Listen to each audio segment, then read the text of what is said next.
Assalamualaikum warahmatullahi wabarakatuh. Alhamdulillah rabbil alamin. Wassalatu wassalamu ala sayyidil awwalin sayyidil akhirin Sayyidina Muhammad wa ala alihi wa ashabihi wa li baitihi wa zurriyatihi jama'in. Amma ba'du. Allahumma bika asbahna wa bika amsayna wa bika nahya wa bika namut wa ilaika an-nusyur. Bismillahilladzi la yadurru ma'a ismihi syai'un fil ardi wala fis samaa'i was-sami'ul 'alim. Bismillahilladzi la yadurru ma'a ismihi syai'un fil ardi wala fis samaa'i was-sami'ul 'alim. Bismillahilladzi la yadurru ma'a ismihi syai'un fil ardi wala fis samaa'i was-sami'ul 'alim. نعوذ بكلمات الله التامات من شر ما خلق. نعوذ بكلمات الله التامات من شر ما خلق. نعوذ بكلمات الله التامات من شر ما خلق. اللهم نسألك خير هذا اليوم خير فيه خير بعده ونعوذ بك من شر هذا اليوم شر ما فيه شر بعده إنك أنت علام الغيوب.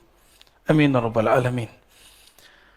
Bapak Ibu, saudara sahabat karena Allah, insyaallah kita masuk ke kajian hikam.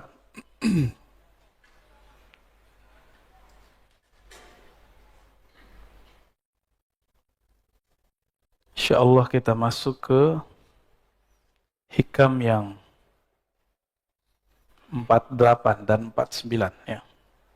Sedapatnya nanti ya.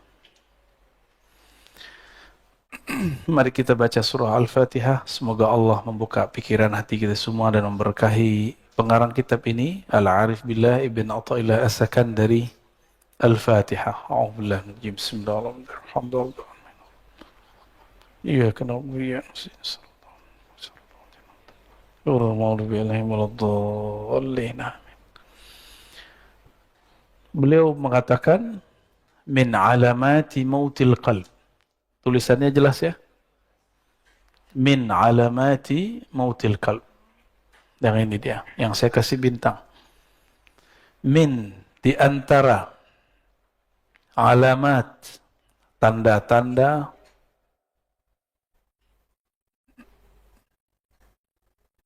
alamat ini artinya tanda-tanda ya.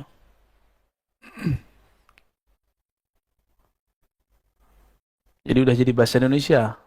Kalau dalam bahasa Indonesia alamat tempat, alamat ini nih. Nah, jadi ada dua makna dalam bahasa kita. Alamat dari kata alam. Alam artinya tanda, ya. Di antara tanda-tanda mautil qalb, matinya kalbu. Jadi kalau kita ditanya kapankah kita mengetahui kolbu ini mati, kolbu sudah mulai ada indikasi dia bakal mati. Jawaban beliau ada dua.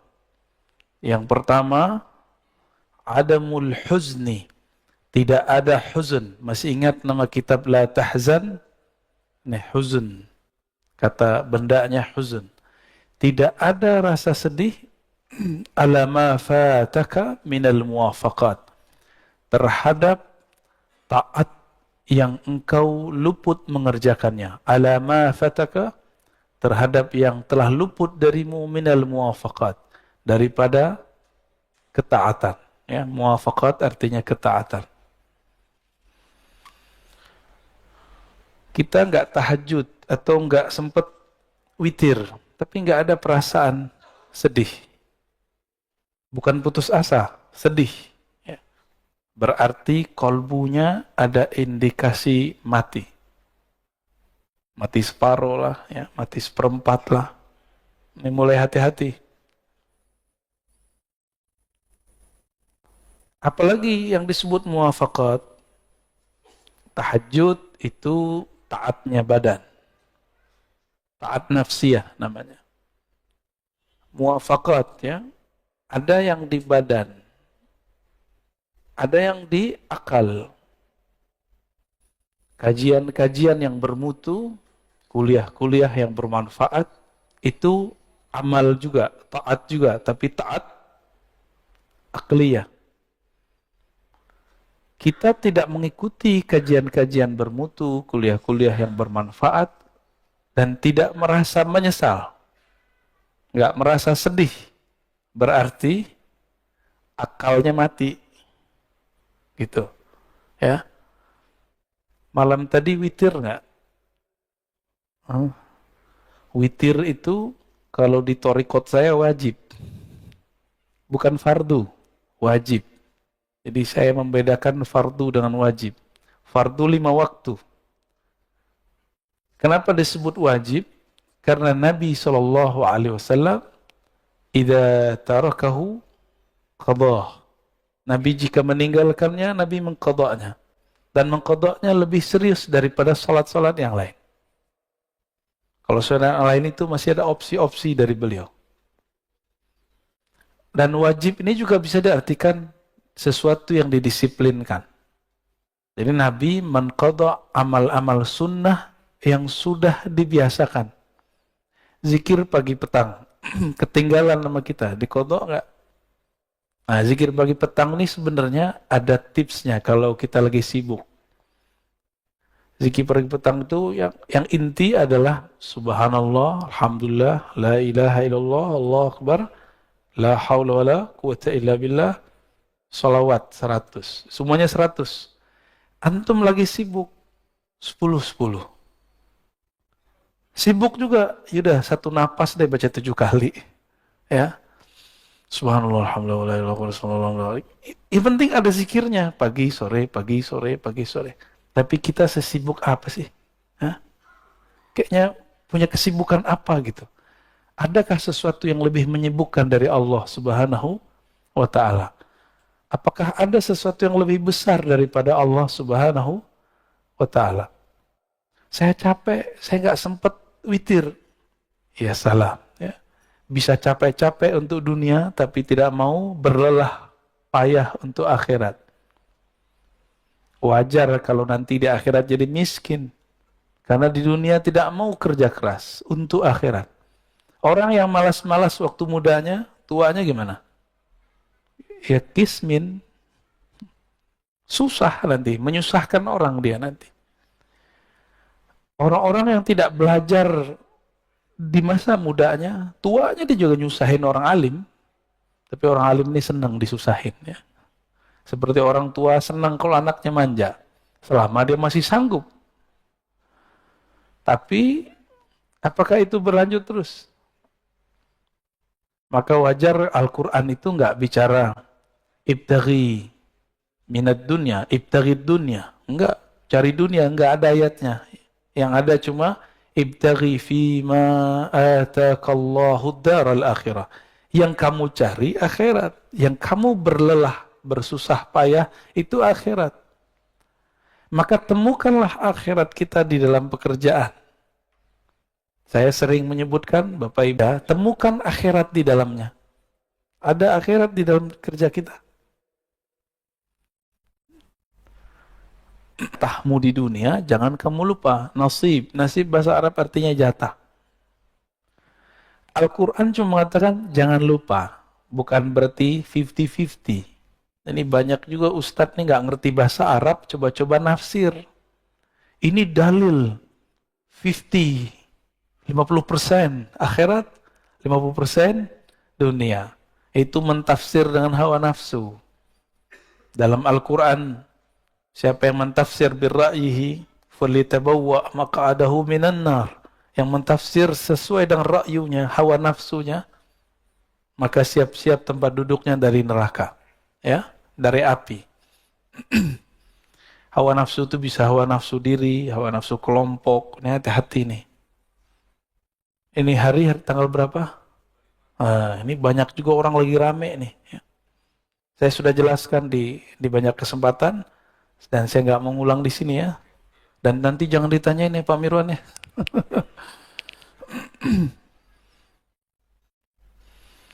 Dan yang kedua, tadi yang pertama, ini dia. Yang kedua, tarkun nadam. Tidak ada meninggalkan nadam. An-nadam artinya penyesalan. Ala ma fa'altahu min wujudiz zallat. terhadap yang engkau lakukan dari zallat. Seperti zallat, ketergelinciran dalam dosa. Ada perasaan nyesel nggak dengan masa lalu? Kalau ada, berarti kolbunya masih sehat. Ya, semua kita punya masa lalu. Gak usah disebut-sebut ke orang, gak usah diceritain ke siapa saja. Cukup kisahkan itu kepada Allah. Yani ketika Nabi SAW mengatakan, an-nadamu taubah. Menyesal itu tobat. Jadi ruh dari tobat itu ada penyesalan. Ini bedanya dengan istighfar. Istighfar itu cuma minta dihapus. Tapi kalau taubah, ada rasa menyesal. Jadi kayak kolbu kita remuk gitu rasanya. Kalau ingat, kolbu yang keras langsung menjadi pecah. Air mata pun bisa mengalir. Air bulu roma pun berdiri kalau ingat. Oleh karena itu, dalam latihan zikir kami, biasanya sebelum zikir kita cek kolbu itu pakai taubat. Jadi ntar diajak yang hadir zikir itu, ayo kita istighfar. Jika kolbunya tersentuh oleh istighfar, berarti kolbunya masih sehat. Kalau enggak, berarti ada masalah. Istighfar ini juga harus spesifik. Jangan doa doang yang spesifik. Ini kan beberapa ustadz mengajarkan jamaah doa yang spesifik. Oke, sebelum kamu doa yang spesifik, istighfar juga spesifik. Jadi sebutkan kepada Allah, ya Allah saya punya dosa ini. Dalam hati kita ngomong. Nah itu yang disebut ngaku, menyesal. Ya. Dan saya yakin yang hadir termasuk saya yang berbicara ini tidak ada yang dijamin dari maksiat. Dulu, sekarang, nanti. Kita nggak tahu ya.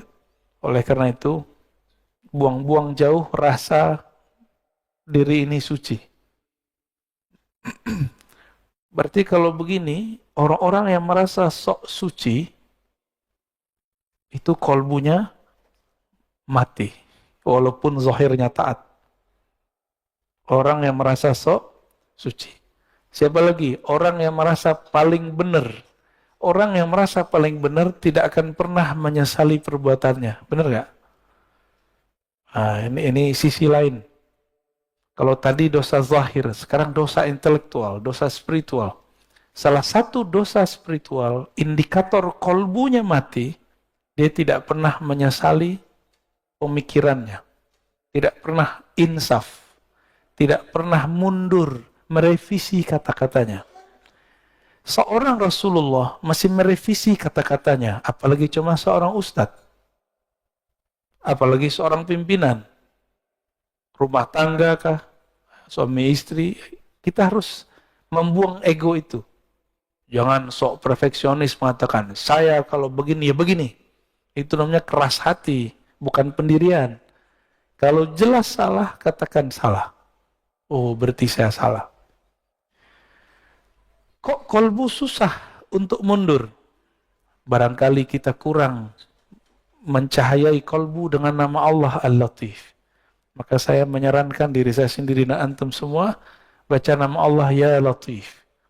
Imamuna Abdul Hasan Asy-Syadzili menganjurkan baca Ya Latif, ya.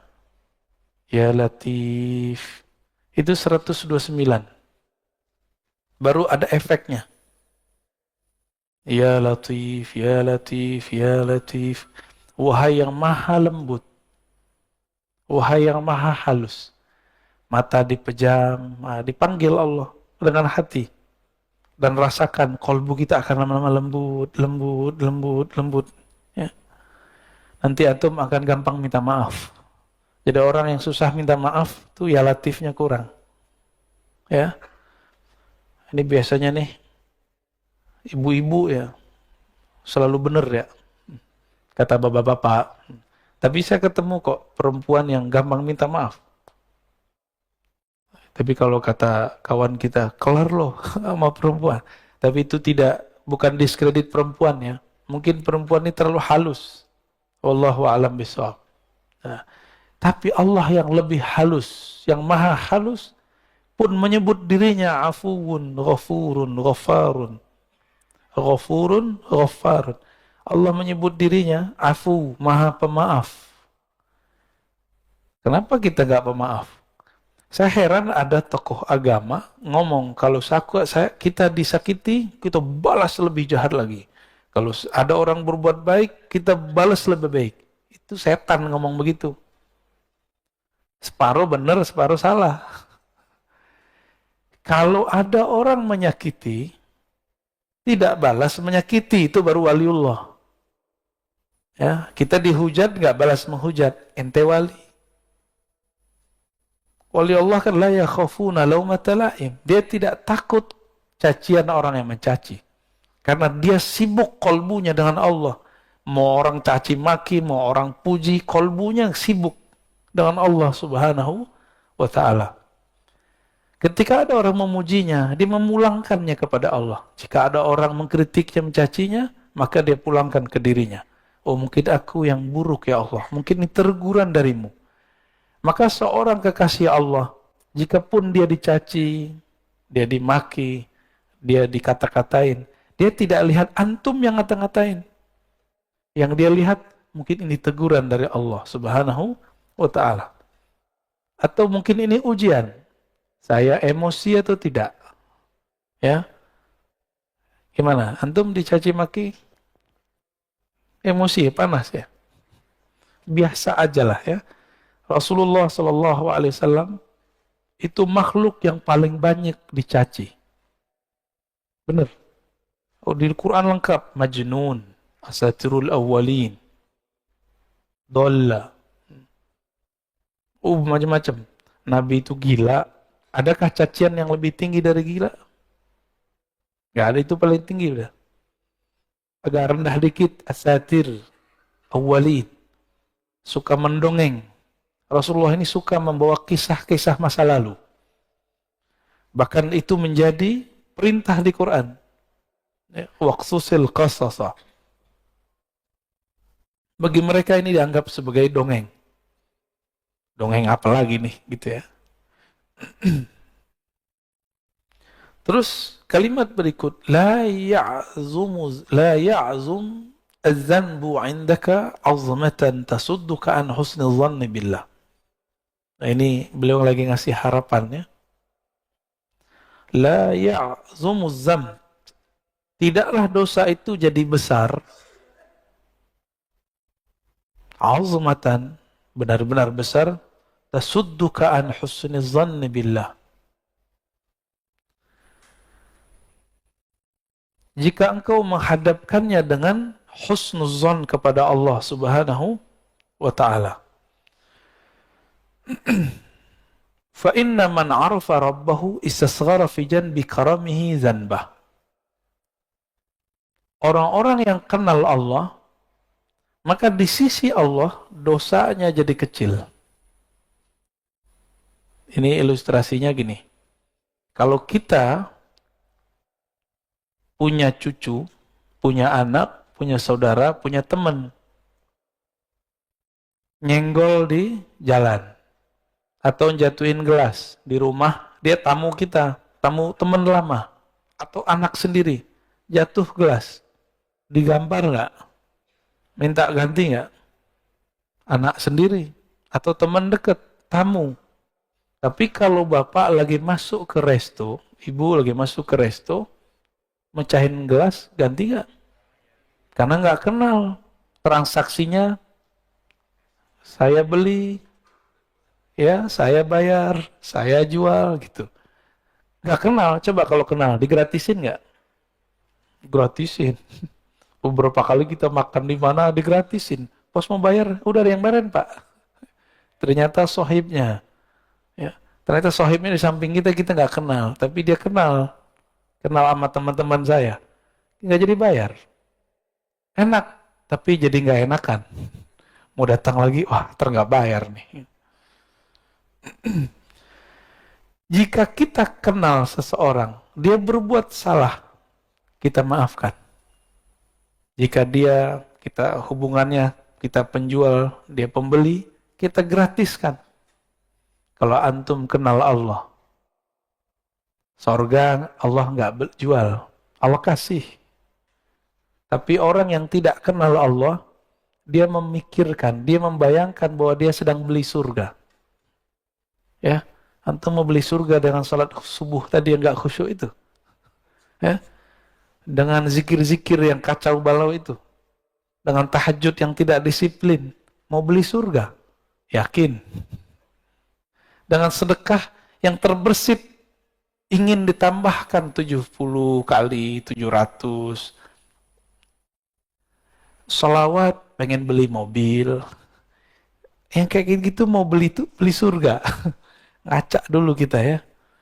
Kita ini selalu berpikir kepada Allah itu transaksional. Betul, Allah itu kadang-kadang berbicara kepada hamba dengan cara transaksi. Hal adullukum ala tijaratin tunjikum min adzabin alim. Tapi ini bukan tijarah bisnis antara makhluk dengan makhluk. Ini kita dengan Khalik. Maka kata tijarah di situ jangan diartikan bisnis. Jangan diartikan transaksi. Saya beli surgamu ya Allah dengan sholat. Ngacak dulu. Kita bisa tahajud karena Allah yang membangunkan. Benar nggak? Benar. Atau antum bangun sendiri?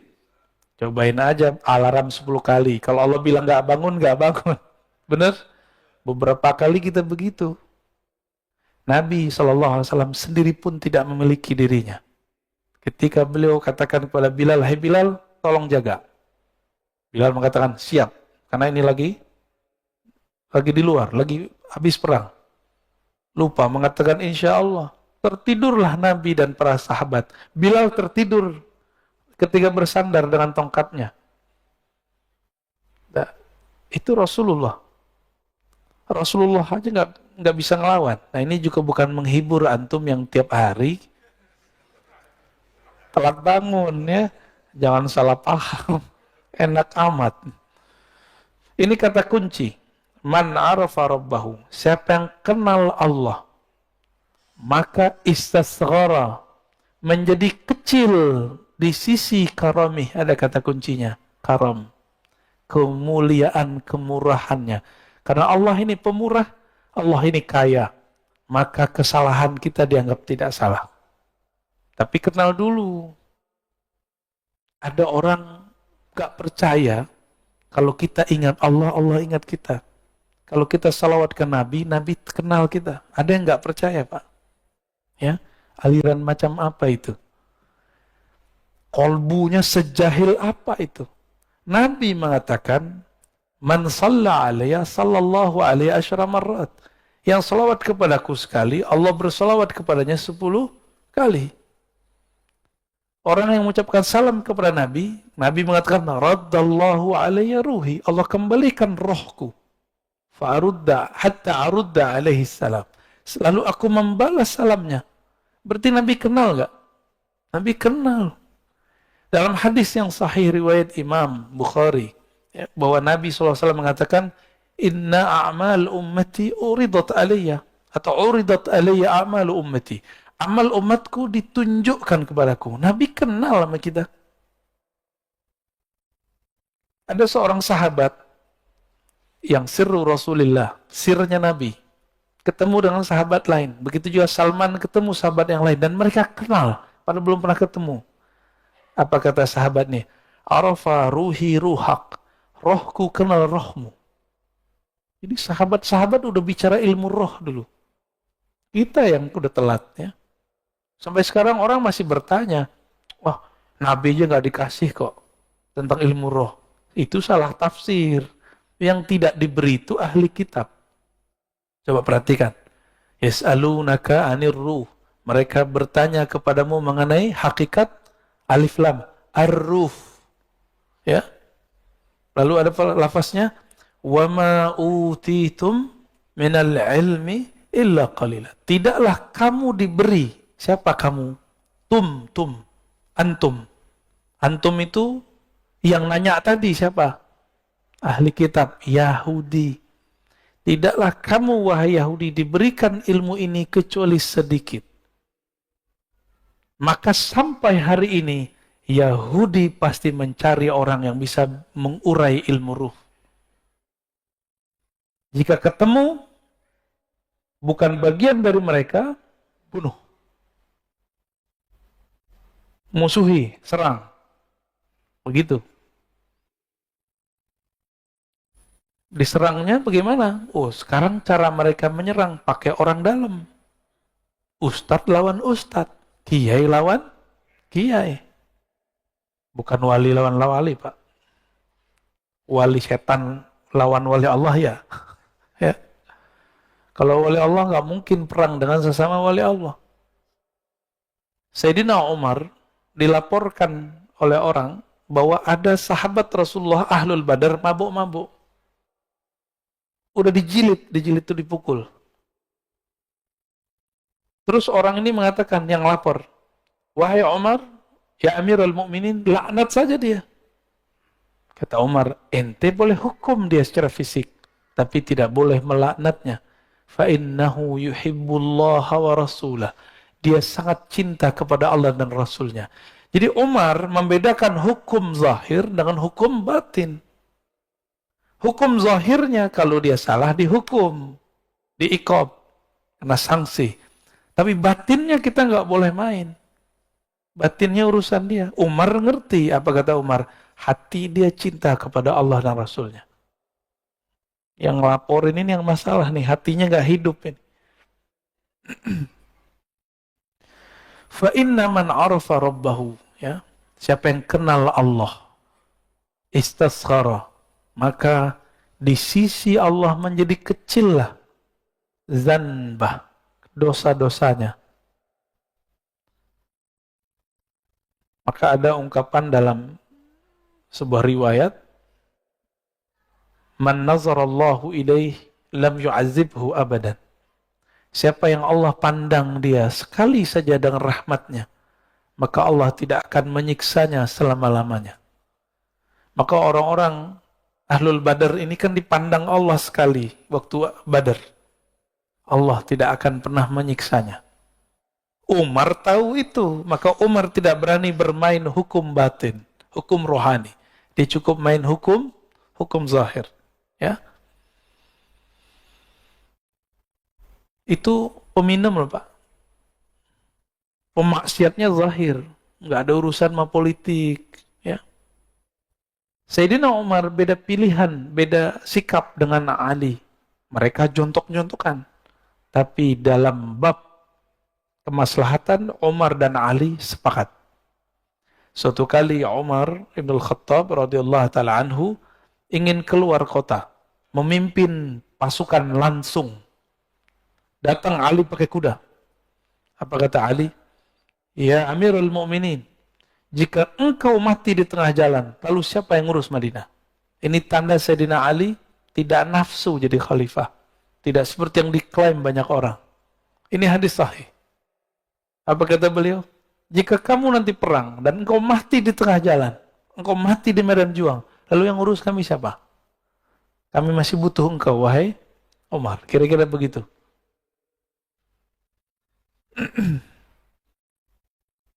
Jadi orang beda politik, tapi untuk maslahat bisa sama.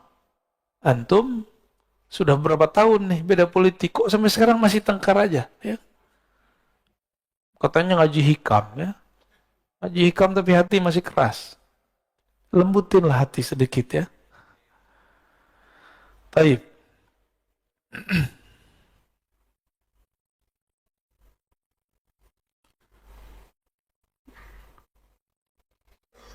Nomor 50. Ya.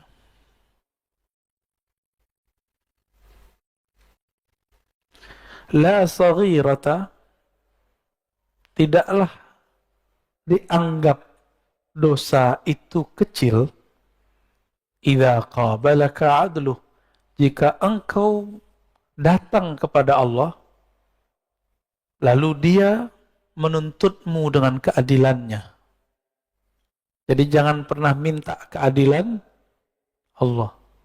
Ini kayaknya ada yang minta keadilan Allah ya. Ada yang berani minta keadilan Allah? La saghirata, tidak disebut dosa kecil jika Allah menanggapimu dengan keadilannya. Jadi jangan pernah mengatakan, Allah nggak adil nih. Jangan pernah ngomong gitu.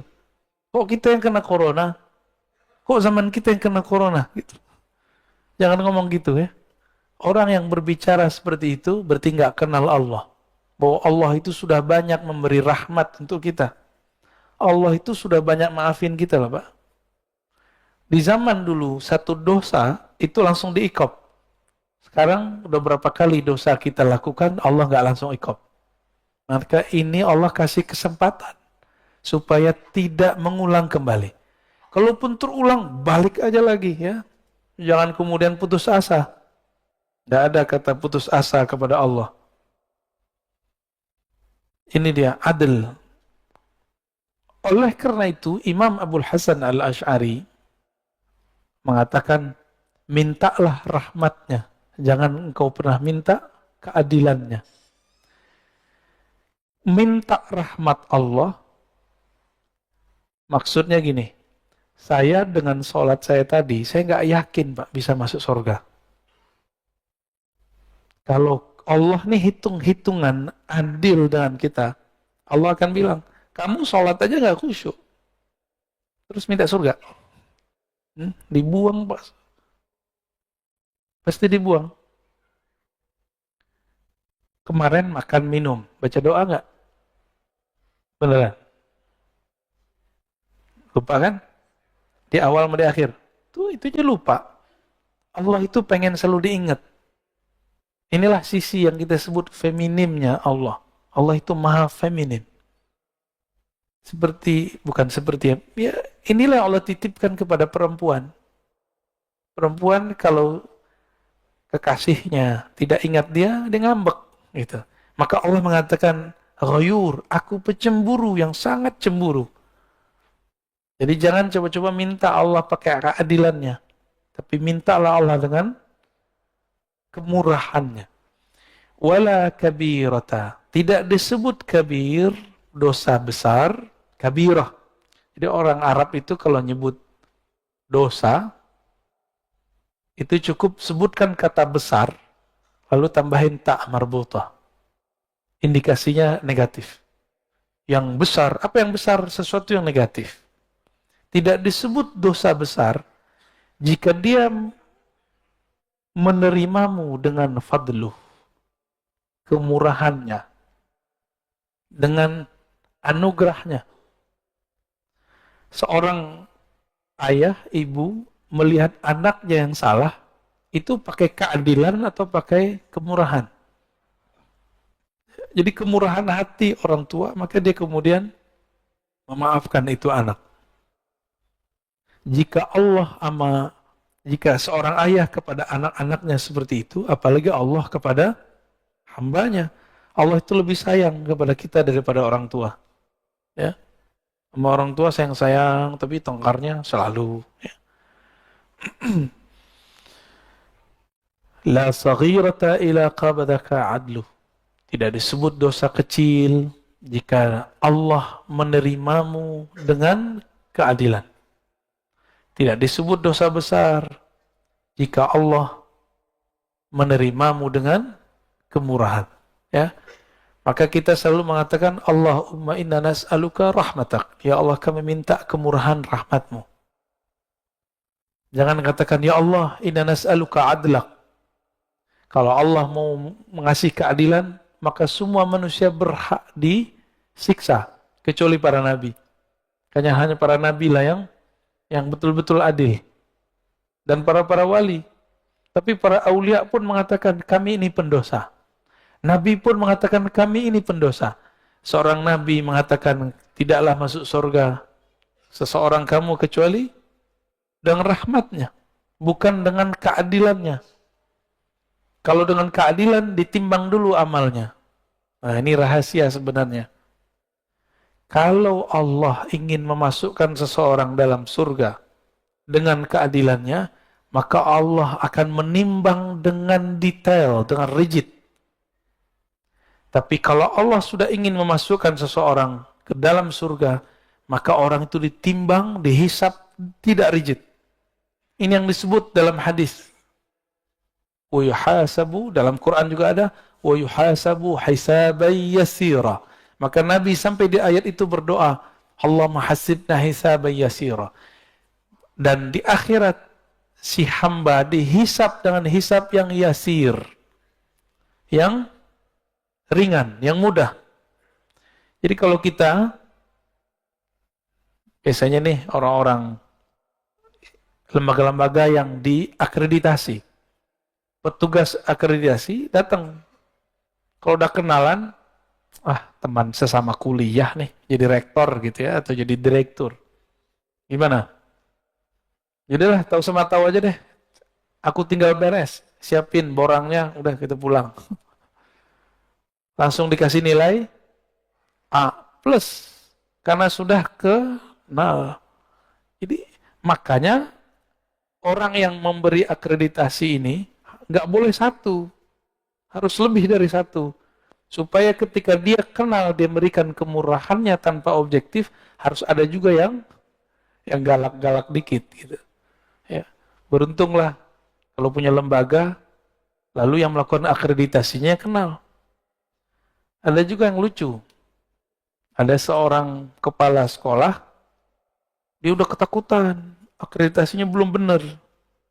Tahu tim akrediturnya dulu adalah siswa dia yang sekarang sudah jadi doktor.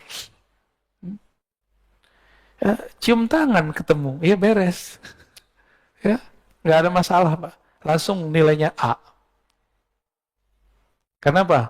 Cukuplah saya bukti bahwa sekolah ini bagus, kata anaknya. Wallahu a'lam bis-shawab.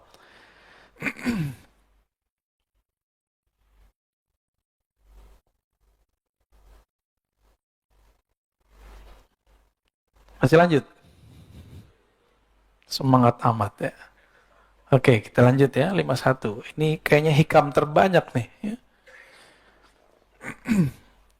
La amala arja lil qulub min amalin yaghibu anka syuhudu. Nah ini kayaknya salah ketik ya. Ini kalau bersanad tahu Pak di mana salahnya. Kalau nggak bersanad nggak tahu. Ini kelirunya di sini. Lil qabul. Ini bahasa Arabnya lil qabul. Kebalik sama dia ya.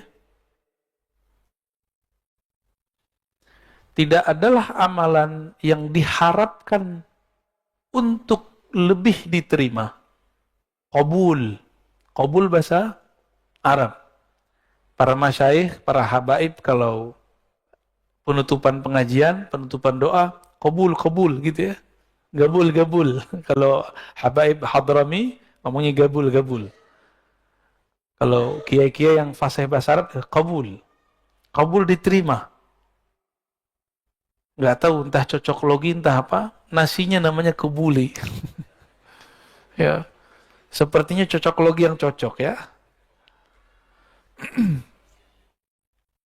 Tidaklah ada amalan yang lebih cepat diterima oleh Allah min amalin, melebihi satu amalan.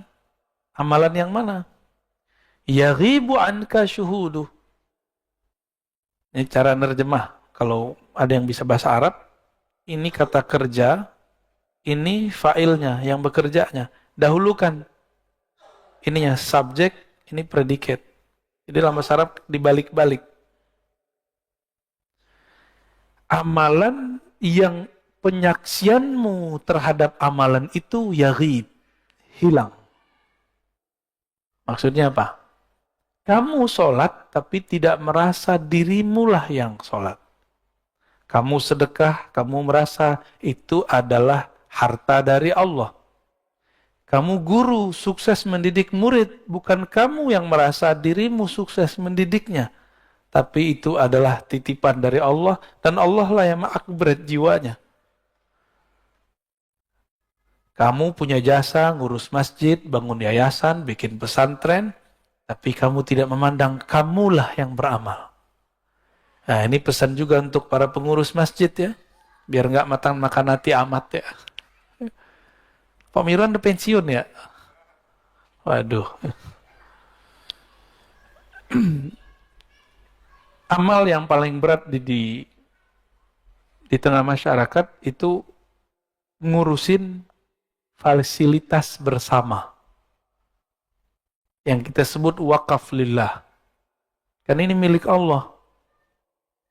Maka orang yang tulus melakukan ini, tulus ngurusin ini, itu dia dapat amal yang paling besar. Selama dia tidak merasa berjasa. Jadi jangan ada yang ngomong, kalau bukan gua nih yang ngurus masjid, masjid nggak jadi. Nggak jalan. Itu langsung dicoret, Pak. Ya, berarti kita memandang diri kita beramal. Sedangkan di sini, Ibnu Athaillah mengatakan, ciri-ciri amalan yang langsung diterima oleh Allah. Kamu tidak memandang kamu beramal. Jika kamu khidmat, kamu tidak memandang kamu khidmat. Jika kamu takmir masjid, kamu tidak memandang dirimu punya jasa. Jika kamu seorang kiai, guru, semuanya, kamu tidak memandang kamu yang pintar. Ya, kalau nggak saya nggak jadi nih. Kalau kiai lain lagi. Kalau bukan saya ngajar, pasti sepi. Pasti santrinya nggak beres.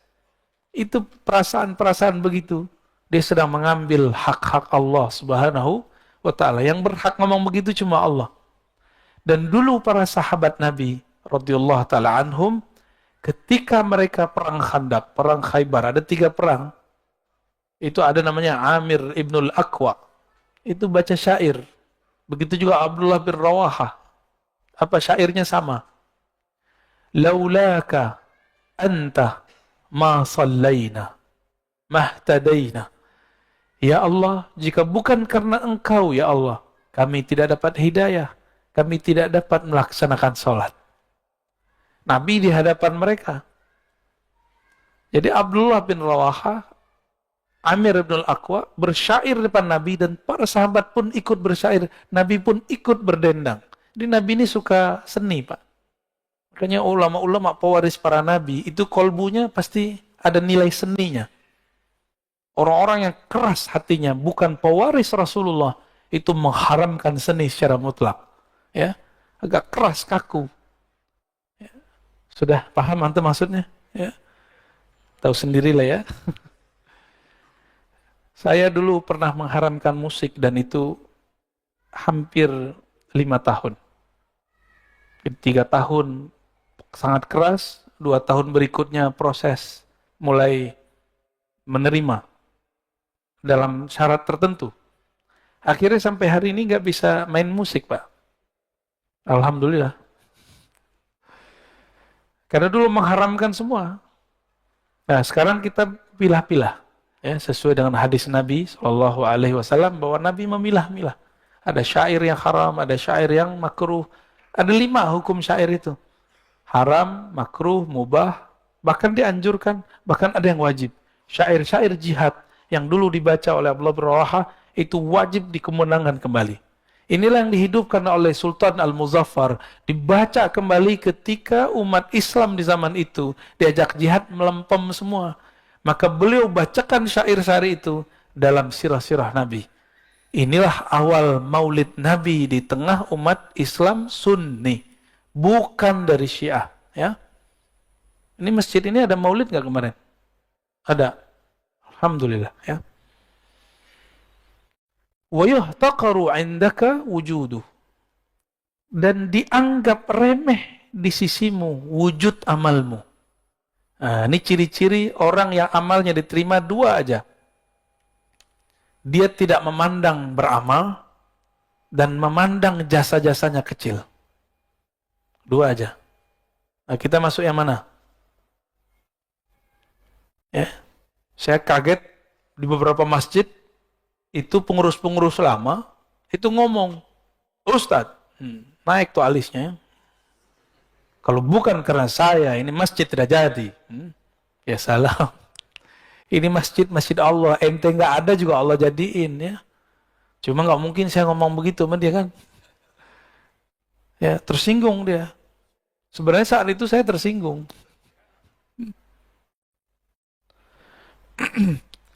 Ini ciri-ciri amal yang qabul ya. Qabul, amal yang diterima.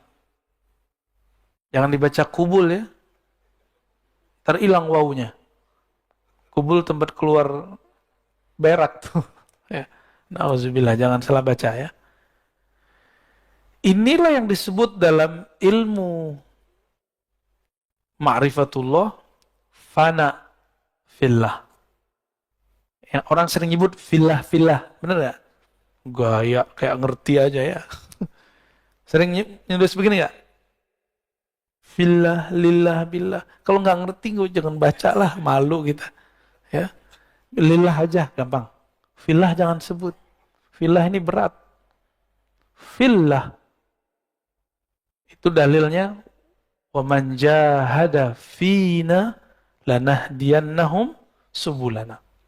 Siapa yang mujahadah fina di dalam kami. Itu maksudnya apa tuh? Dalam cinta kepada kami, menghilangkan dirinya dalam diri kami, menghilangkan sama basarnya dalam sama basar kami, menghilangkan amalnya dalam amal kami, perbuatannya dalam perbuatan kami. Allah masih nyebut kami loh di situ. Lanahdiyannahum subulana. Kami baru tunjukkan jalan-jalan, banyak jalan bukan satu, menuju kami. Ya, kalau syariat jalannya satu. Tapi kalau jalan rohani, kalau sudah dibuka jalannya banyak. Itu sebabnya banyak thariqat. Kalau mazhab cuma 4. 4 mazhab, syariatnya sama. Cuma pemahaman yang beda. Tapi thariqah bisa banyak. Thariqah sufi, thariqah para aulia. Karena dalil tadi. Lanahdiyannahum subulana. Ini pakai lam taukid dan nun taukid. Sungguh benar-benar kami akan tunjukkan jalan-jalan kami. Jadi banyak jalan menuju Allah. Siapa yang dia mendapatkan itu? Orang yang lebur, tidak memandang amalnya. Kita menyebutnya fana fillah. Fana, tenggelam, karam dalam Allah. Orang kalau sudah benar cintanya, egonya habis. Ini suami istri, mohon maaf ya yang sudah menikah. Antum belum benar-benar mencintai kekasih, kalau masih merasa berjasa. Kalau masih butuh kata-kata terima kasih. Walaupun sehari-hari kita harus begitu. Kalau masih belum percaya dengan pasangan. Pasangan kita keluar, mulai ada kekhawatiran. Ntar dia digoda ini, ntar dia ngelirik ini. Berarti kita nggak ada percaya sama dia. Betul, jangan percaya sama pasangan. Percayalah dengan Tuhan dia. Maka kalau pasangan kita keluar, kita katakan, ya Allah, aku titipkan pasanganku kepadamu. Aku titipkan anak-anakku kepadamu. Begitu. Guru dengan murid sama. Guru capek kalau semua urusan murid diurus sama dia. Urusan dunia, akhiratnya, lelah. Maka seorang guru nggak boleh juga jumawa. Ya, nggak boleh juga merasa sok berjasa. Dia cukup katakan, ya Allah, hanya engkau yang urus mereka. Bapak ini kan banyak pengalaman rohaninya. Juga banyak bebal rohaninya. Ya. Itu kalau satu-satu saya harus dengerin curhatnya, telinga saya hilang sebelah kali Pak. Ya. Nggak mungkin. Maka Bapak curhatlah kepada Allah.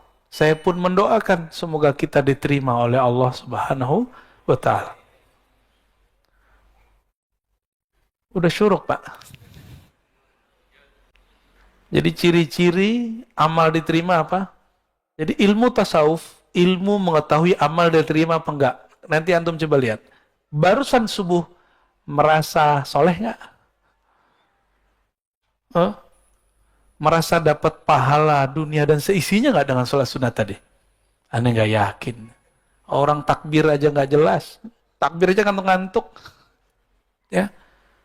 Baru ingatnya pas assalamualaikum. Baru ngeh gitu. Jadi gerakan itu cuma karena sudah biasa. Jadi kayak orang silat, kalau sudah mulai takbir, ngikutin aja. Ya. Begitu kita tidak kuat menahan gejolak pikiran itu kemana-mana. Tanda bahwa kita ini tidak bisa menguasai diri sendiri. Terus antum menguasai orang lain. Ya.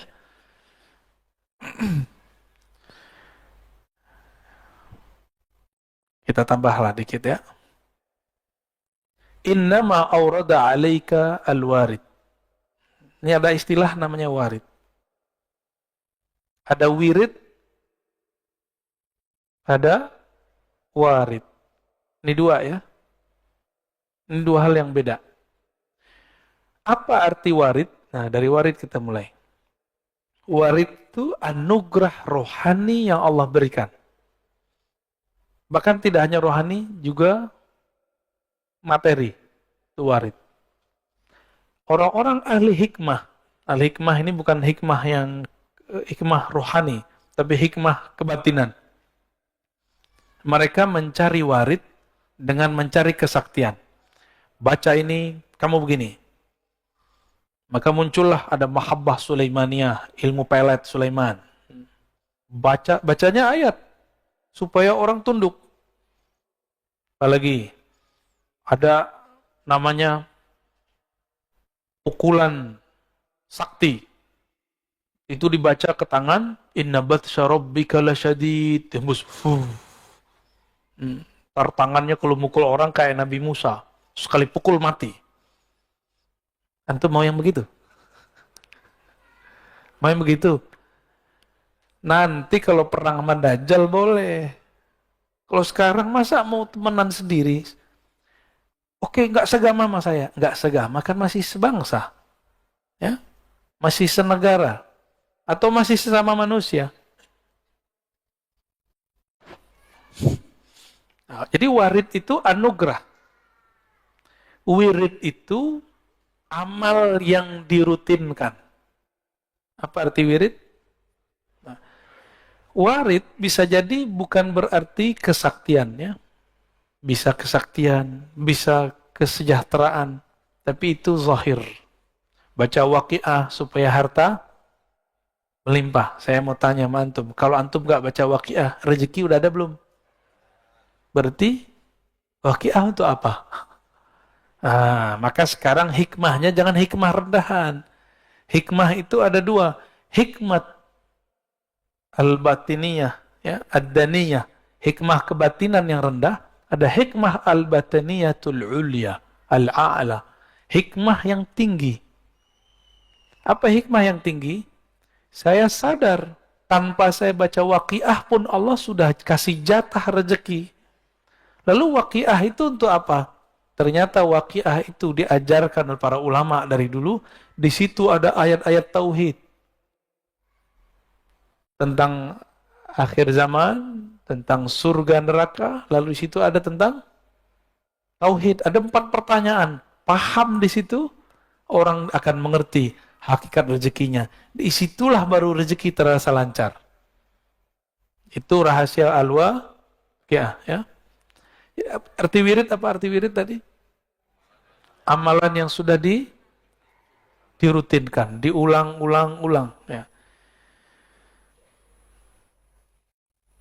Orang awam berpikir saya beramal lalu saya diberi anugerah. Tapi orang yang kenal Allah berpikir anugerah itu turun sehingga saya dapat beramal. Beda? Karena ada anugerah nikmat batin dari Allah, nikmat Islam, iman, ihsan, kita bisa bangun dan kita bisa ngaji pada pagi ini. Benar?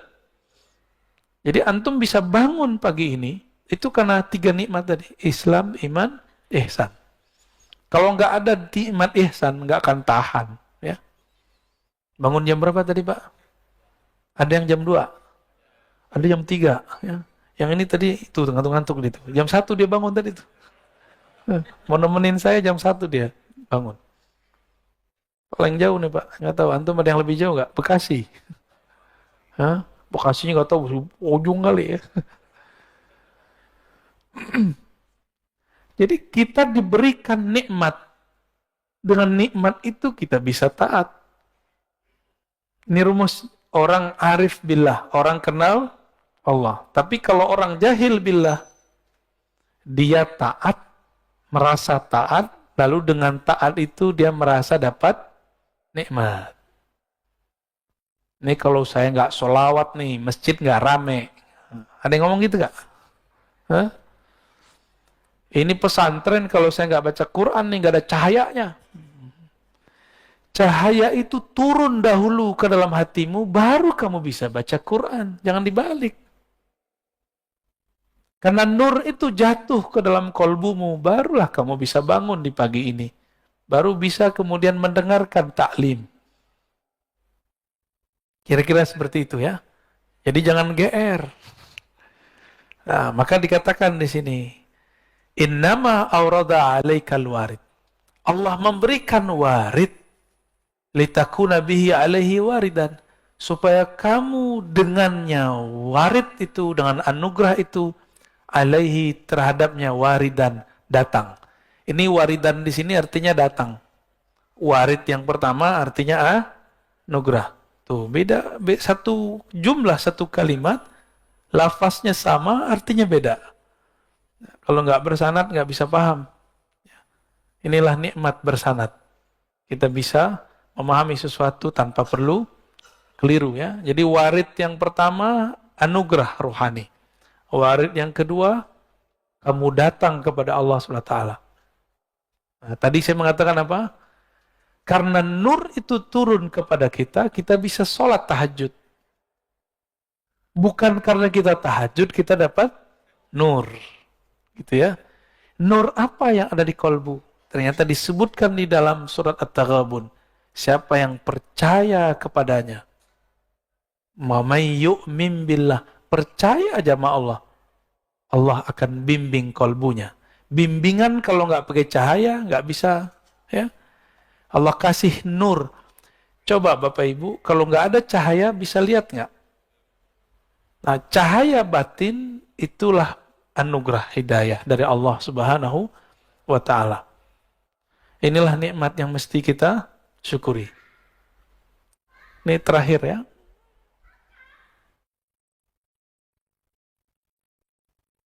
Aurada alaikal warida. Dia memberikan kepada kamu warid. Liyatasallamaka min yadil aghyar. Agar engkau selamat daripada gangguan selainnya. Aghyar. Waliharriraka min rikil athar. Lalu membebaskan kamu, memerdekakan kamu dari penjara, tawanan, athar. Alam semesta. Maksudnya gini. Allah itu berikan kamu anugerah rohani supaya tidak bergantung kepada guru. Supaya nggak bergantung kepada obat, makanan. Kita tetap berguru, kita tetap minum obat, tapi yang kita minta kepada Allah hidayah. Ketika minum obat, gantungnya ke Allah. Apa yang kita gantungkan? Aku meminta kesembuhan darimu ya Allah. Sehingga nanti jika obat habis, nggak panik. Karena kesembuhan dari, sehingga jika guru mati wafat, innalillah wa inna ilaihi raji'un, nggak goyang. Ya, maka saya mengajak kepada para guru, para kiai, para mursyid, para murabbi, jangan buat murid-murid itu bergantung kepada kita. Jangan buat murid-murid bergantung kepada sosok kita. Tapi buatlah murid terlatih dengan amal-amal, amal fikriyah, amal fikrah, amal qalbiyah, amal qalbu, lalu amal badaniyah, amal badan. Syukur-syukur jika ada amal ruhiyah, ma'rifatullah. Jadi jangan bergantung kepada kiai, kepada guru. Guru manusia, jangankan guru, Rasulullah pun wafat, benar. Rasulullah udah wafat kan? Hanya Nabi Isa, Nabi Khidir, Nabi Ilyas yang masih hidup. Nabi Khalid itu dikubur, dia pesan. Nabi Khalid bin Sinan, ada Nabi namanya Khalid bin Sinan. Beliau pesan kepada kaumnya, jika aku dikubur, tolong nanti digali lagi. Setelah kalian gali, aku akan hidup kembali. Jadi Nabi Khalid itu belum mati, Pak. Maka sekarang di alam barzakh, Nabi Khalid itu masih aktif. Ya, begitu imam-imam kita menjelaskan, Ibn Arabi dan imam-imam yang lain. Nabi Khalid bin Sinan. Jadi masih ada Nabi di alam. Nah, itulah yang diungkap dulu oleh Allah Yarham Al-Habib. Siapa yang baru meninggal itu? Yang majzub juga? Ja'far Al-Kahf ya. Antum percaya atau tidak, dia mengislamkan orang di dalam kubur. Itu ilmu asrarnya Sayyidina Khalid alaihissalam. Jadi kalau nggak lapor ke Sayyidina Khalid, nggak punya koneksi rohani kepada beliau, nggak akan bisa mengislamkan orang dalam kubur. Sulit dibayangkan pakai akal, karena ini bukan wilayah akal, ini wilayah rohani. Jadi jangan usah dipikirin ya. Ya. Banyak orang mikirin, akhirnya mereka nggak percaya dengan kajian kita. Apa kata mereka? Belum dengar utuh. Ar-Razi ini mempercayai ada orang gila jadi wali. Ya salam ya. Kapan kita bilang orang gila jadi wali? Pernah nggak antum dengar saya mengatakan orang gila jadi wali? Ada nggak? Jangan-jangan yang bilang dia gila tuh gila ya. Nggak ada kita pernah mengatakan itu. Kita mengatakan ada kekasih Allah, kolbunya bercahaya dengan cinta Allah, ketutuplah akalnya. Orang-orang melihat dia gila, dia bukanlah gila. Lalu siapa yang tahu dia bukan gila? Sesama wali. Sesama kekasih-kekasih Allah atau murid-muridnya wali. Itu udah Allah yang atur memang. Ya. Habib Ja'far masih ingat nggak? Kalau baca Fatihah nggak jelas. Al-Fatihah. Itu orang kalau nggak ngerti, Pak. Ya, masa walinya aswaja begini nih ya. Nah, kira-kira begitu. Jadi semua yang kita lihat zahirnya belum tentu seperti yang terlihat. Banyak kok yang kelihatan baik, batinnya rusak. Banyak yang kelihatannya rusak, ternyata batinnya bagus. Mulailah semenjak hari ini, pagi ini, melatih sir rahasia di kolbu ini, memandang orang dengan kebaikan. Ya, untuk ada intel di sekitar kita, itu kita baik-baik aja sama mereka ya. Mereka kan intel itu manusia juga. Ya, kalau kita baik, terkolbunya kayak ke bawah. Insya Allah. Intel yang bahaya itu intel setan. Ya. Kalau intel dunia mah, ya masih gampang, Pak. Intel setan nggak bisa berubah-ubah. Kerjanya ngadu domba. Nanti dia bawa setan tuh tubuh manusia. Nanti datang ke ustadz apa, diceritakan yang bukan kita, tapi si ustadz tuh nanti benci kepada kita. Berhasil lah. Menjawablah ini dua ustadz. Tengkarlah, umat pusing. Seneng gak setan? Antum mau kami begitu? Jadi jangan adu-adu kita ya. Gak mau kan jadi intel setan? Oke.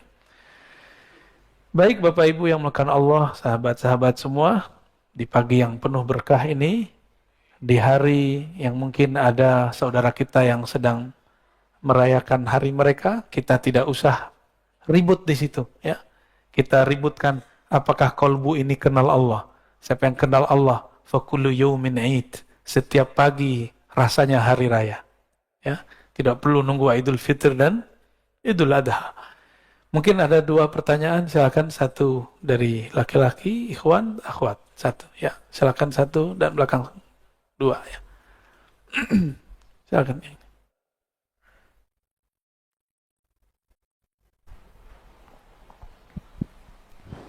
Bismillahirrahmanirrahim. Assalamualaikum warahmatullahi wabarakatuh. Assalamualaikum. Ini yang terakhir tadi menarik sekali Ustaz, bahwa mengislamkan seseorang di dalam kubur. Sementara kita tahu bahwa seseorang yang telah meninggal itu putus, kecuali ada tiga. Adalah amal yang mengalir, kemudian anak yang mendoakan, kemudian ilmu. Kemudian bagaimana caranya kita bisa mengislamkan seseorang di dalam kubur? Baik. Bapak masih pakai pikiran, Pak, pakai akal. Ya, ini ranahnya sudah ranah spiritual. Yang mati itu jasad. Jasad Bapak kalau mati, mati sudah. Tapi Bapak tunggu nanti. Kalau jasad ini mati, ruh Bapak masih hidup. Dan itu bisa koneksi sama saya. Bisa koneksi sama orang. Kalau orangnya dia wali Allah, Bapak datang ke dia ngerti. Datang nih yang nanya dulu nih. Karena ruh mengenal ruh, kolbu mengenal kolbu, akal mengenal akal. Contoh gampang gini, Bapak pintar bahasa Inggris. Ada orang ngomong bahasa Inggris. Ini British nih. Ini Britishnya gaya-gayaan nih. Ini American nih. Ini gaya-gaya English jiran nih ya. Singapura. Kan unik-unik tuh ya. Ada juga ala Hong Kong kan. Ada yang Filipina juga. Wah, sama. Kami bahasa Arab juga sama. Orang kalau denger, ini Arab Gontor nih. Ya. Dengar lagi. Wah, ini Arab Jawa nih ya. Alhamdulillah. Ada lagi orang Sumatera. Bismillahirrahmanirrahim. Rahman. Rohnya jadi ra semua, Pak. Wah, orang Sumatera nih ya. Tuh orangnya tuh. Kalau baca Assalamualaikum dengerin dia Pak, lucu Pak. Assalamualaikum warahmatullahi wabarakatuh. Kita jadi ngerti karena sering dengar. Orang-orang yang ahli rohani, mereka sudah terlatih rohaninya. Meskipun tubuh ini sudah hancur, dia masih hidup. Dan ahli-ahli rohani ini, sebelum meninggal, dia sudah meninggal duluan. Ini yang disebut mati sebelum. Makanya Sayyidina Umar diberi gelar oleh Nabi Muhaddatsun. Orang yang diajak Allah bicara. Jangankan cuma ruh, Allah aja bicara sama dia. Makanya ada 3 hukum dalam Al-Quran, itu lewat kalam Umar. Hukum jilbab salah satunya. Dulu istri Nabi gak pakai jilbab. Gak ada. Rambut terbuka. Karena dulu yang pakai hijab itu adalah ahli kitab. Walaupun sekarang gereja-gereja, sinagog udah nggak pakai hijab kecuali beberapa ortodoks, ya masih pakai hijab. Jadi kalau ada nih orang gereja, orang ortodoks menggunakan jilbab, bukan berarti mereka memalsukan agamanya supaya orang Betawi ikut mereka gitu, bukan ya? Karena ada tuh gereja Betawi. Emang ada dalam ajaran mereka, Pak. Duluan mereka kali yang pakai jilbab, pakai hijab. Maka kita lihat ada istilahnya Pak, suster gitu ya. Itu. Ahli rohani, jika mereka sudah terlatih. Ya di sini ruhnya sudah bisa kemana-mana Pak. Ya Rasulullah. Gak usah Rasulullah lagi deh, Umar aja deh. Umar lagi khutbah. Dia kirim panglima syariah di Irak. 2 bulan perjalanan, suaranya kedengeran sampai ke sana. Karena si Sariyah juga seorang wali, kata Umar, ya Sariyah al-Jabal, wahai Sariyah, naik ke gunung. Umar nggak pakai satelit, tapi dia tahu di belakang bukit ada musuh. Kalau si Sariyah ini jalan biasa aja, pasti disergap. Maka naik. Ini adalah teknik saingannya Umar, namanya Khalid. Khalid bin Walid ini kan Umar 2. Umar kedua. Jadi kecerdasannya hampir sama. Khalid bin Walid untuk mengalahkan umat Islam waktu perang Uhud pakai teknik itu, naik ke atas. Maka Umar mengatakan, ya Sariyah al-Jabal, kedengeran Pak, itu telinga ini mungkin nggak dengar. Orang di sudut sana, saya udah nggak dengar ngomong apa. Tapi Bapak berbersih di hati, sampai ke hati saya. Kalau hati saya benar. Ya, kalau hati saya benar, Pak. Kalau hatinya lagi galau, ya sama-sama gelap. Mengislamkan. Nah, ini kata mengislam di situ tidak boleh juga diartikan secara harfiah. Bisa berarti mendoakan. Jadi kalau saya dalam kacamata zahir sebagai santri hadis, saya mengartikan Habib Ja'far mendoakan. Contohnya gini, Nabi dengan Ibnu Abbas tiba-tiba berhenti di depan ada 2 kubur. Itu kubur kan non muslim, ahlu kitab itu. Satu suka gosip, satu buang air tanpa istinja. Nabi kemudian menancapkan 2 pelepah untuk meringankan. Nah, ini kata kunci. Jadi siksaan terhadap orang kafir pun bisa diringankan. Itu dalilnya Pak. Kan nggak disebutkan di hadis itu kalau mereka muslim. Nggak disebutkan. Itu kalau versi saya ahli kitab. Berarti non muslim, bener nggak? Orang nggak percaya kepada Rasulullah SAW, Nabi kasih. Mungkin ada riwayat versi lain yang menyebutkan mereka muslim, tapi saya tidak yakin. Ya. Nah, jadi maksudnya seperti itu, Pak. Kalau Bapak susah memikirkannya, kita kurangin maknanya dikit. Ya, itu namanya mazhab ta'wil. Silakan di belakang ada yang nanya. Bantu panitia, akhwatnya.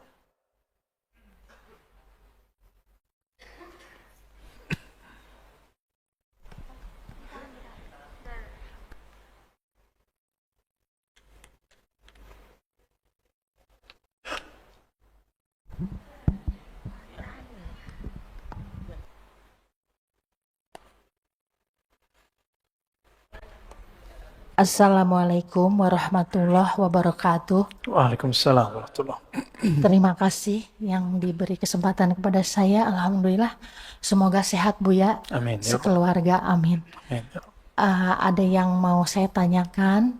Ini juga dengan teman-teman saya, bukan atas pertanyaan pribadi. Yang pertama, apakah memang belajar zikir itu harus ditalkin?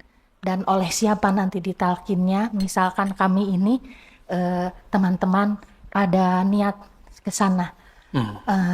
Karena ada yang mengatakan tidak usah seperti itu, cukuplah zikir yang setelah sholat kan ada, sudah itu aja. Nggak mesti seperti itu banget, seperti itu, ada tanggapan. Nah, itu pertama. Yang kedua, bagaimana Buya mensikapi perjuangan Habib Rizik itu, seperti itu. Pak Mirwan yang jawab tuh. Oke, baik. Itu saja. Terima kasih. Assalamualaikum warahmatullahi wabarakatuh. Assalamualaikum warahmatullahi wabarakatuh.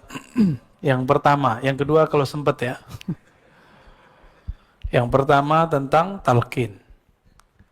Nggak usah lah gitu-gitu amat. Nah, itu karena dia belum tahu rahasia talqin. Ya. Kalau kita mau tanya masalah zikir, jangan dengerin komentar orang awam. Atau ustadz yang awam dalam zikir. Ustadz ini kan juga ada spesialisasinya. Ada yang spesial sholawat. Ada maulidan mulu. Ya, talqin nggak pernah. Ada yang cuma bid'ahin talqin mulu sama sholawat. Itu ada juga. Yang ngerti talqin, orang bersanad, karena talqin itu ada sanadnya kepada Rasulullah Sallallahu Alaihi Wasallam. Dalil talqin di Quran ada. Fa'alam annahu la ilaha illallah. Itu dalil talqin. Apa arti talqin? Memberi bimbingan, memberi pengajaran kepada orang mengenai hakikat la ilaha. Talqin ini ada dua, talqin ilmu, talqin zikir. Quran ada namanya metode talqin. Benar. Jadi sebenarnya kita sudah dapat talqin Quran. Kalau nggak ditalkinkan Quran oleh guru, kita nggak akan bisa baca Quran. Jadi Bapak Ibu ini dari dulu bisa baca Quran karena ditalkinkan. Talqin itu beliau baca, kita ngikut. Abatasa, kita ulang. Abatasa, itu talqin baca Quran, talqin ilmu. Ya, atau nggak usah belajar ya. Yaudah di rumah aja baca Iqra sendiri di rumah ya, baca Quran sendiri di rumah. Nah, jadi orang-orang komentar begini dia nggak ngerti apa yang sedang dia komentari. Saya udah sering menyampaikan ini, tolong diingat-ingat. Wala taqafu ma laysa laka bihi ilm. Surat Al-Isra. Jangan kamu komentar, jangan berpendirian terhadap hal-hal yang kamu tidak mengerti. Ilmu itu pengetahuannya sudah jelas. Ujung pangkalnya, dalilnya apa. Kalau tidak katakan, oh saya nggak mengerti talqin apa. Gitu aja. Ya. Yang kedua, di dalam hadis, ada hadis Muslim, Nabi mengatakan, laqinu mautakum la ilaha illallah. Talqinkan mauta. Apa arti mauta? 3 maknanya. Orang yang akan mati, yang sedang mati, yang sudah mati. Yang ngomong Imam Ibn Rif'ah. Diulang oleh Imam Nawawi, diulang oleh Imam Subki, diulang oleh imam setelah mereka. Ada 3 makna ya. Apa aja? Ini bakal mati nggak? Berarti wajib talqin. Yang kedua, sedang Yang ketiga, ya, dalam riwayat Imam Ibnu Abi Syaibah, Nabi ditanya, bagaimana untuk orang hidup, wahai Rasulullah? Nabi mengatakan, lebih baik, lebih baik. Jadi mending kita dapat talqin masa hidup, daripada dapat talqin nanti, waktu sakarat, siapa tahu nggak bisa dengar. Udah pernah lihat orang sakarat belum? Dia nggak bisa dengar. Dia melihat tapi bukan kita. Dia ngelihat nggak tahu kemana ngelihat. Dia ngambil nafas, tapi nafasnya sudah tersengal-sengal. Apalagi dalilnya? Dalilnya banyak. Ada di riwayat Imam Ahmad, Imam Tabarani, bahwa Nabi SAW mentalkin Ubadah bin Samit, mentalkin Sayyidina Ali, mentalkin sekelompok sahabat. Ada talqin jama'i, berjamaah. Ada talqin furoda, ya, sendiri-sendiri. Nggak tahu nih ahwalnya datang kapan nih saya mentalkin di sini. Tapi beberapa kawan sudah, ya. Karena mereka mau ngikutin baca ya Hayyu ya Qayyum setiap hari dengan jumlah yang sudah saya sebutkan, ya. Mungkin pada iri kali ya, waktu saya ke Martapura langsung talkin. Antum jangan iri, itu muridnya Abah Guru Sekumpul. Itu mereka tidak pernah meninggalkan maulid setiap pekan. Sholawat terus, nggak pernah sepi dari sholawat. Itu orang-orang Banjar sana. Mereka datang dari berbagai provinsi. Itu saya talqin di tengah hutan, Pak. Itu bukan tengah kota itu. Itu wilayah. Dulu sempat konflik. Itu kan gunung emas itu. Ditutup oleh pemerintahnya. Dijadiin tempat zikir. Canggih nggak tuh? Tadinya orang pada eksploitasi alam. Ngapain mereka di situ? Tambang. Kalau tanah udah ditambang, hancur nggak? Bapak pergi ke Bangka. Itu tambang-tambang pribadi. Waduh, kalau kita naik, udah kayak orang kudisan itu pulau. Ya mohon maaf orang Bangka ya. Itu harus dibenerin tuh. Gimana cara benerinnya? Saya nggak tahu. Ditutup.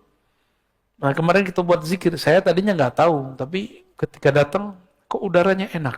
Masih banyak kunang-kunang. Tahu kunang-kunang? Ini pencirian dalam ekologi. Kalau masih ada hewan-hewan tertentu, kita lihat, kita hirup baunya, atau kita lihat indikatornya, berarti udaranya masih bagus. Dan orang datang ke situ. Kita dari kota tuh, kota Martapura, Banjarbaru ya, ke sana jauh sekali, ada 1 jam. 1 jam udah pakai patwal. Orang datang dari Sampit, dari Palangkaraya, dari Pontianak, dari Balikpapan, itu datang Pak, dan itu muridnya Abah Guru Sekumpul semua, muhibbin mereka. Abah Guru Sekumpul wafat tahun berapa dulu? 2004 atau 2005? Ya, 2004 ya. Ini mereka santri beliau. Kalau setiap kali ada haul namanya, itu ramainya bukan main, jutaan. Pejabat aja nggak bisa masuk. Jadi mereka sudah muhibbin kepada wali Allah namanya. Abah Guru Sekumpul itu wali Pak. La syak, bila niza'. Ya, nggak ada syak lagi.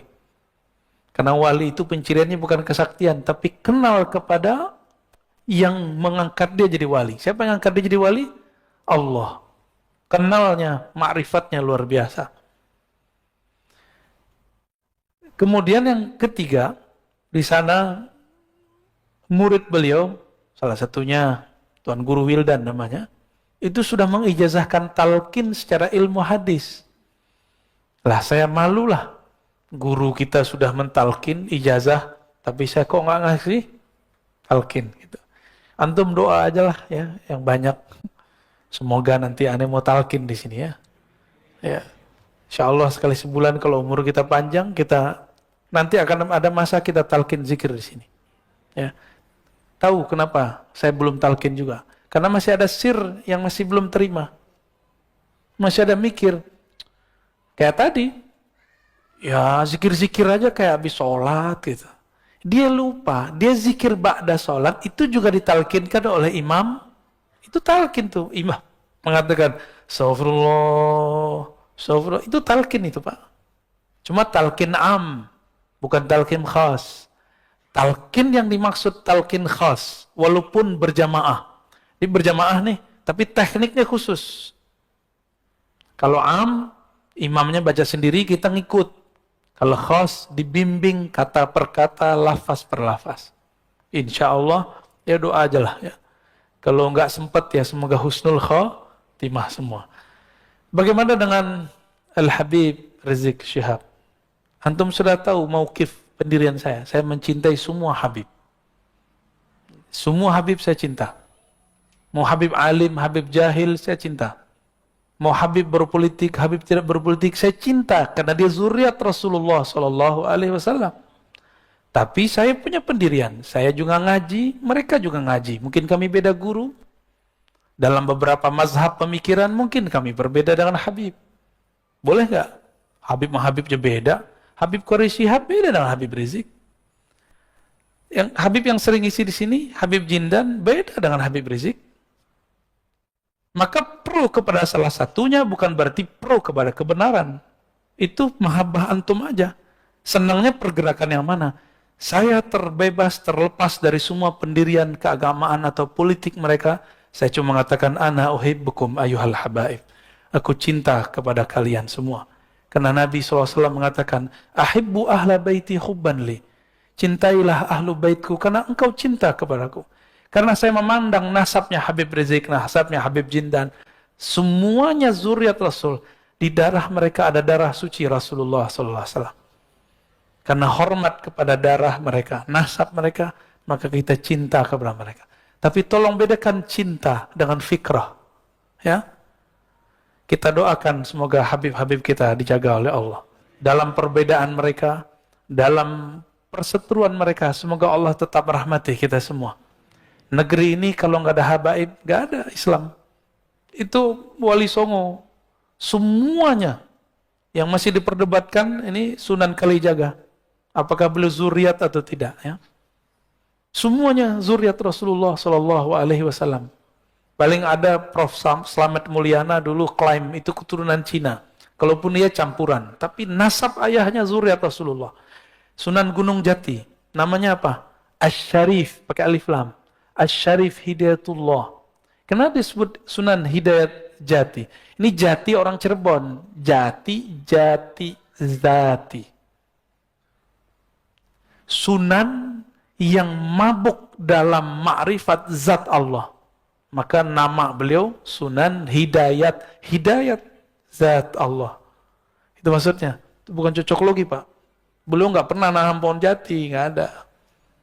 Salah paham itu, ya. Nama asli beliau Asy-Syarif Hidayatullah. Asy-Syarif keturunan Hasan. Ada Syekh Jumadil Kubra. Ada Maulana Malik Ibrahim. Ada Maulana Ibrahim As-Samarkandi. Itu Ibrahim aja ada dua. Di Tuban itu ada namanya Maulana Ibrahim As-Samarkandi. Hampir semua kiai-kiai tua di Jawa keturunan beliau. Makanya Gus itu tadi bukan Gus itu Sayyid aslinya. Raden itu artinya Sayyid. Dan ternyata Paku Buwono keberapa? Ke-9 keberapa? Itu masih zuriat. Dan di Solo juga ada perkawinan campuran antara sultan-sultan dengan ya mungkin istri-istrinya saya nggak tahu. Karena ketemu wajah mereka, saya bilang, ente Habib Sayyid, enggak aneh keturunan Solo, gitu. Aneh keturunan ini segala macam. Ya. Dan kita cinta mereka semua. Di Pontianak ada kesultanan, ya, Al-Qadri. Itu zuriat Rasulullah. Sampai ke Ambon, baik Ambon Selatan, Ambon yang sekarang, ataupun Halmahera, itu zuriat Rasulullah Sallallahu Alaihi Wasallam. Untuk mau kemana? Yang bikin kesultanan dulu di negeri ini, Kesultanan Banten, Sultan Hasanuddin, itu zuriat Syarif Hidayatullah. Ya? Mau apa lagi? Semuanya masih zuriat. Jadi kalau kita ini kurang ajar sama mereka, takutnya Rasulullah murka sama kita. Dan yang paling berat, bahwa nasab Nabi ini adalah pencirian Imam Mahdi. Maka ciri-ciri pengikut Dajjal di akhir zaman ini tidak percaya Habib. Bahwa mereka keturunan Rasulullah Sallallahu Alaihi Wasallam. Ya. Maka Antum yang cinta dengan Habib Rizik, saya juga cinta Habib Rizik. Antum yang cinta Habib Jindan, saya juga cinta Habib Jindan. Apalagi guru-guru mereka, Al-Habib Omar.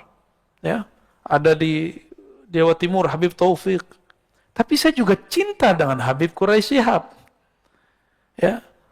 Terus tiba-tiba orang kayak antum yang nggak kuliah S1, S2, S3, tafsir seperti beliau, berani mengomentari tafsirnya. Ngaca dulu. Yang paling lucu LC, baru S1 berani komentarin profesor doktor. Pak Quraisy Shihab itu S1, S2, S3-nya tafsir. Penafsiran dia yang sekarang itu hasil dia ngaji di Al-Azhar. Jika berbeda, cukup katakan, oh saya kurang cenderung kepada tafsir Pak Quraisy, saya senangnya tafsir fulan, gak apa-apa. Tapi jangan menghujat, sok-sok pinter, ya. Nanti dihisap semua loh, hati-hati. Dulu saya begitu Pak. Dulu saya termasuk yang menghina Quraisy Shihab. Saya dulu menghina beliau. Ternyata kualat. Disuruh jadi host, jadi MC waktu seminar. Di situ kita kenal beliau, Masya Allah, orangnya tawadhu sekali. Sangat-sangat tawadhu. Ya. Negeri ini dibangun dulu beberapa persennya oleh zuriat Rasulullah SAW. Maka kalau sekarang mereka berbeda, ya karena memang dari dulu mereka berbeda. Kita doakan Habib Rizik, semoga Allah jaga dia. Semoga beliau segera keluar. Semoga nanti tambah adem, ya.